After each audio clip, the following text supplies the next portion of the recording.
Hello. All right. Now we're going to learn a little bit about drawing in what's called perspective. Perspective in this case is a two-dimensional representation of a three-dimensional space. And there are a couple of terms you have to sort of understand and know in order to get the concept of drawing in perspective. First of all, there is this thing called the viewing plane. Now in theater it's pretty easy because it's the proscenium arch. It's where you draw the end of the drawing. Yes? So the first thing I want you to draw is to draw a little square, a little three-sided square that is the proscenium arch. Now, typically, again, every theater is different. Some people have round arches. There's all kinds of decorations on the side of arches, but typically a proscenium arch is around 20 feet tall. Some of them are 12, some of them are 25, but around 20 feet is a good distance to think about them as far as up and down. Typically, again, they're 30 feet wide. So the box wants to be a little wider. If this was a square, in other words, this line was here, there's square. So I've gone a little bit farther, so it's about 30 foot in proportion, and it's about 20 foot here. So that is the viewing plane, yes? Now, the second idea you need to understand is the idea of a horizon line. In other words, this horizon line right here is where the eye is going to, the eye plane. It's right here at my eyes, yes? It's where you're gonna have what are called the vanishing points, which is the third thing you need to understand. What I'm gonna teach you is single point perspective. I'll also show you a little bit of multiple point perspective in a second here, but we're gonna work on single point perspective first of all. Now, when I'm drawing for the theater, I always put my horizon line at 6 feet tall, which means that this is a 20-foot tall thing. It's about a third of the way up, a little less than a third of the way up. I may not have done it exactly on this one, but it's close enough. Yes. But what the good thing about putting it at 6 feet is that no matter where this figure is on the drawing, the head of the figure starts at the horizon line.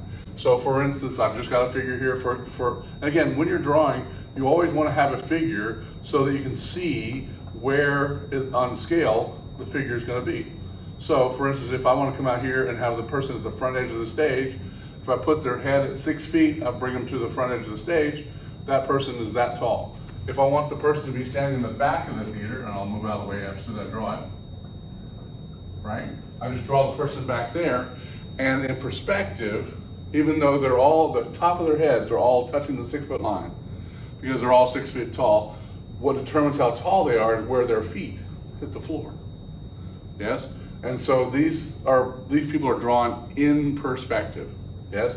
Now, first of all, the rule of perspective is that any line that is above horizon sinks toward the horizon line. And any line that is below the horizon rises to the horizon line. So if this is our vanishing point, in other words, this is the single point in the whole drawing where everything is going to ascend and descend to. I'm going to draw real quick just what it looks like to drive from Los Angeles to Las Vegas. Trust me, if you've never done it, it looks exactly like this. This is going to be a little road. There's our little white lines in the road. Yes. There's going to be a little row of telephone poles over here. So there's one telephone pole way back there, one telephone pole way back here. Telephone poles are these things that used to hold the lines that run for telephone communication, that sort of stuff. And there's one way back here. Yeah, so you got a little telephone poles. There's going to be a sign here that says 70 miles an hour. Of course, you're doing 85 at least.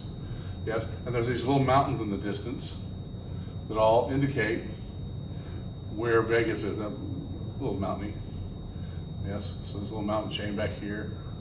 Yes, and of course we put a few clouds in the sky. Beautiful, have a bird or something up there. All right, so there's a perspective drawing. Again, these people are being crazy by standing in the road. They're going to be hit by a truck that's coming along. Oh my God! But that gives you an idea of how to use perspective in order to trick the eye to make it look like there's depth to the drawing. Now, for instance, if I took this figure here and brought them up here, I'm going to draw them the same size.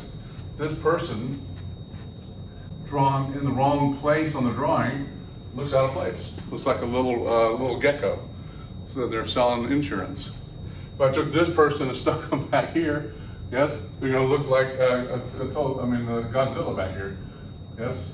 So again, that drawing and that drawing are the same size. But perspective, you have to put them in the right plane of the drawing, yes? Now, if I'm gonna draw a set, and any line, and again, one of the things I'm gonna do is, because the floor only goes back so far, there's the cyclorama, right? Here's a couple legs, a couple borders, yes? Here's my actor, again, hitting it 6 feet. Any line that is going upstage is going to descend to the plaster line, and any line that's on the floor is going to ascend to the plaster line. Yes? And then if you have a line that's parallel to plaster, there's no rise or fall. Put a door in there just for fun. So we'll erase that a little bit. That's the joy of having markers, is that you can erase. You put a little wall there, put a little wall there, have it over here. So we'll put a little wall in here, a little wall right there. Just to make it interesting. Wall right there, wall right there. Put a little cornice on it to hide the mistakes. Put a little window over here, also in perspective. There you go. All right, oh, there's a little line here on that wall, yes? And so there's a quick little drawing, perspective drawing, of just several walls to give you the sense of what an interior set would look like. Again, put a little shadow to ground your person, put a little chair in if you want a little chair in. Here's our little chair. Don't really erase stuff, just draw over the top of it. You want a little piano over here, stick a little piano over here, whatever your set design is. Here's our little music for it. There's a little bench, right?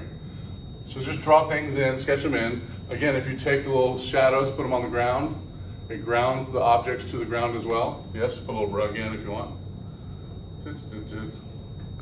Okay, we'll put a little door over here to go to somebody else's bedroom or something.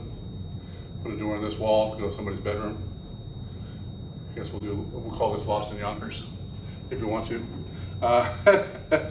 So there's a little set diagram. Again, it shouldn't take you that long, because the idea of a sketch is it gives you and the director something to talk about how the room would look if you had walls in certain places.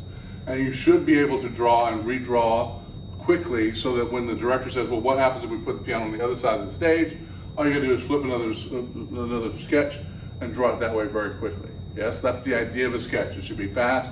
It should give you the information you need without too many details, because again, your rendering can do that once you've decided on where the actual drawings go. Yes? Now, just a quick little bit about multi-point perspective.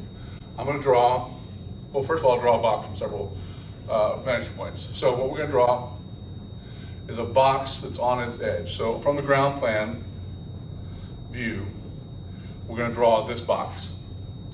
I'm gonna first of all draw it as if it was on the edge of a table and my eye was right at the edge of the table. But you see this side of the box and that side of the box, and both of these would descend to the vanishing points on the horizon line, which in this case is the edge of the table.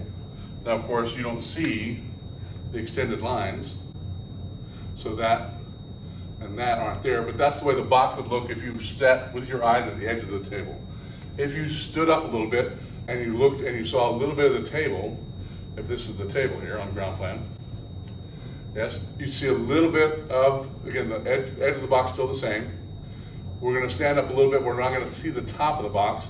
The horizon line is gonna be the back edge of the table, make it the back edge of the table. So as you stand up, the box is going to do this. And again, the nice thing about this line and this line and this line and this line all have the same vanishing points. Yes? That's what I'm trying to do. And then you can erase all those. So as you stand up, I wouldn't have put those extension lines on there, but I wanted you to see where they were coming from. So as I stand up, now this is what I see. I see some of the table and those two sides of the box still. And then if I stand way up, I'm going to see the top of the table. I'll also see the top of the box. So the box is going to do this. And again, if I'm above horizon, in other words, my viewing plane is here, these lines will ascend and descend to the exact same point. Even the lines that are behind it, because they're parallel to the ones, ooh, that's horrible. They're parallel to the ones on the top. Those extend that way. And because these are vertical, they are straight up and down no matter where they are. Yes? So again, you see these, but you don't draw those necessarily, or if you do draw them, then I would erase them. But as you stand up, this is what the box looks like straight on. This is what the box looks like when you rise halfway. This is what the box looks like if you're standing above the table and looking down at the box.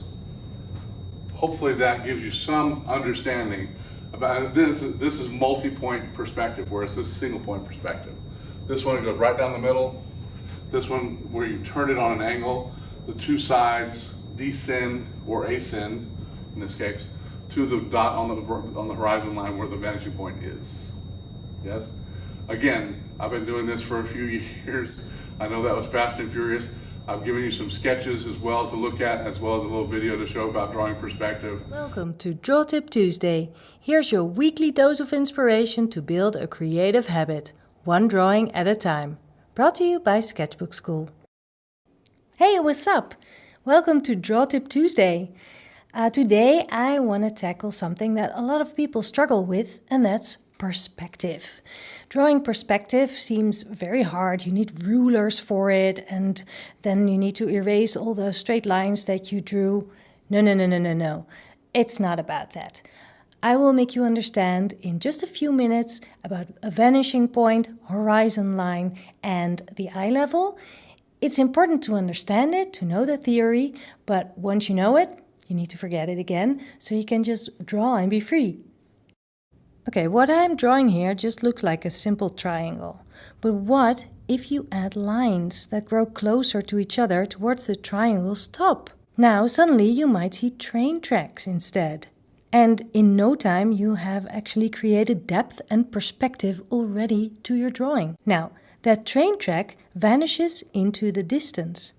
There, the vanishing point. And the vanishing point is at the horizon. That horizon line is always at the height of the eye level. Let me just add some trees along those tracks. When I draw another taller triangle, the horizon line is higher. So the eye level is higher. It's as seen from above. That's why this is called the bird's eye view. With a wider triangle, you can create the view on the train tracks with a much lower horizon. The eye level, the point of view, is lower, and that's why it's called the worm's eye view. See, there's that bird from the bird's eye view drawing. There you go, a quick explanation of a principle that is important, but also you don't see the horizon line often when you are drawing on location. So it's good to know in the back of your head, but just use it as a rule of thumb, just so you know that how you can draw certain things in proportion to each other, and that way you will improve on your perspective drawing. I hope you liked it and that you will try it in your own drawings. And next week, I will give you another tip around this same topic, perspective. So stay tuned. And if you aren't subscribed yet to this channel, please do so you don't miss out on my Draw Tip Tuesdays. I'll see you next week.